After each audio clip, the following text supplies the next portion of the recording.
Hello friends, doctor Manish share, maxillofacial surgeon. तो आज हम लोग बात करेंगे कि वो क्या क्या ऐसे कंडीशंस है या इंडिकेशंस हैं जिसमें हम लोग इम्प्लांट प्लेस कर सकते हैं।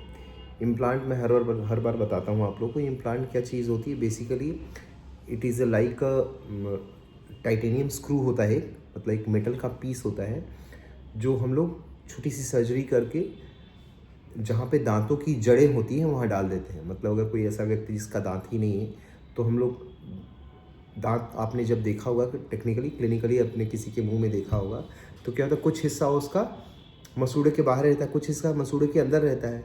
तो यानी कि उसकी जड़ें होती हैं। तो बेसिकली हम लोग ऑपरेट करके जड़ें डाल देते हैं जो कि नेचुरल नहीं होती है बल्कि टाइटेनियम की बनी होती है।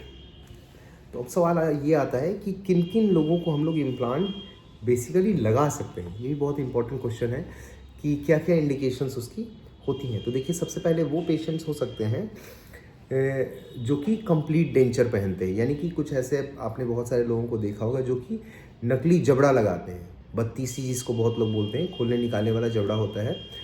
तो कई बार वो जो जबड़ा होता है वो सेट नहीं कर पाता है। इसके बहुत सारे कारण हो सकते हैं, बट प्राइमरीली मेन जो रीज़न होता है कि कई बार उम्र के साथ, जैसे शुरू में वो अगर अच्छा बना हो, किसी अच्छे डॉक्टर ने बनाया भी होगा, तो हड्डी जब गलने लगती है समय के साथ, जब हम लोग जबड़ा पहनते हैं तो जब खाना खाते हैं दबाव पड़ता है और उसकी वजह से वो हड्डी गलने लगती है जिसके सपोर्ट पे वो बना हुआ था।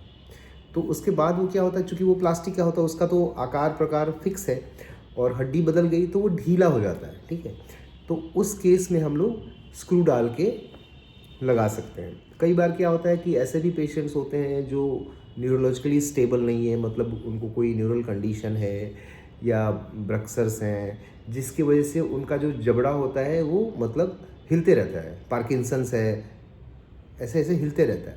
तो उन लोगों का भी जबड़ा बनाना, एक तो खोलने निकालने वाला जबड़ा बनाना बहुत डिफिकल्ट होता है और अगर बन भी जाए तो सेट करना बहुत ही डिफिकल्ट होता है।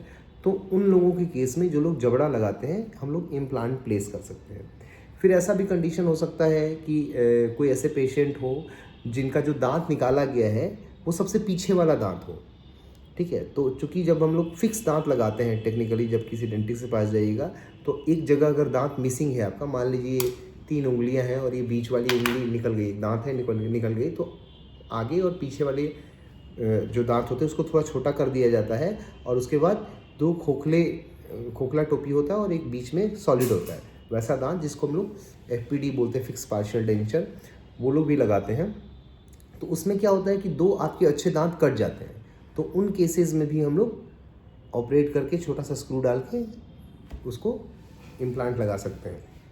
या जैसा मैंने बताया कि पीछे वाला जो दांत है वो तीसरा दांत है, उस केस में भी हम लोग लगा सकते हैं दांत। ठीक है, उसके अलावा बहुत सारे ऐसे पेशेंट हो सकते हैं जिनकी कोई सर्जरी हुई हो, कैंसर सर्जरी हो गई है, ठीक है, या बीच में एक बहुत फेमस बीमारी आई थी, तो उस केस में कोई मैग्जिला ही कट जाए, ये पूरी हड्डी कट जाए, अगर ये जो ऊपर वाला दांत है ये ऊपर वाली हड्डी में लगी, पूरी हड्डी ही काट दिया अगर जाए अगर, ठीक है, तो उस केस में हम लोग सर्जरी करके, यहाँ तो नॉर्मल हड्डी तो नहीं बची लेकिन हम लोग इस वाले प्लेस पे, जिसको जाइगोमैटिक इम्प्लांट बोलते हैं, या पीछे वाली हड्डी में इस यहाँ पे डाल के टेरिगोइड इम्प्लांट बोलते हैं, तो उस तरह का इम्प्लांट भी प्लेस कर सकते हैं।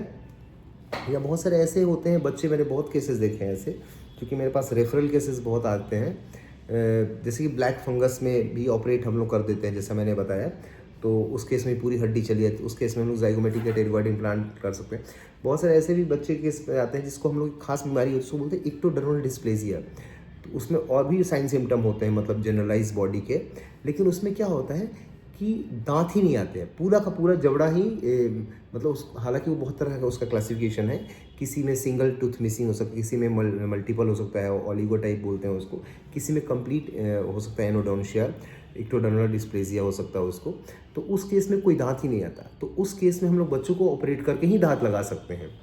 तो ऐसी बहुत सारी कंडीशंस हैं जिसमें हम लोग ऑपरेट करके दांत लगा सकते हैं, और न सिर्फ उसकी फंक्शनैलिटी, इम्प्लांट लगाने के बाद मतलब वो फंक्शन तो इम्प्रूव होता ही है, वो एक नॉर्मल जैसे मैं खा पा रहा हूँ वैसा खा पाता है, बल्कि एस्थेटिक्स, सुंदरता और उसका एक जो कॉन्फिडेंस होता है वो भी काफ़ी बढ़ जाता है। तो कोई भी अगर इम्प्लांट के संबंध में ये सारे कंडीशंस हैं मेनली जिसमें हम लोग दांत लगा सकते हैं ऑपरेट करके। तो कोई भी आपको ऐसी कंडीशन या इसके बारे में कोई जानकारी प्राप्त करनी हो तो आप मुझे यूट्यूब पे मैसेज कर सकते हैं या व्हाट्सएप कर सकते हैं। Okay, thank you.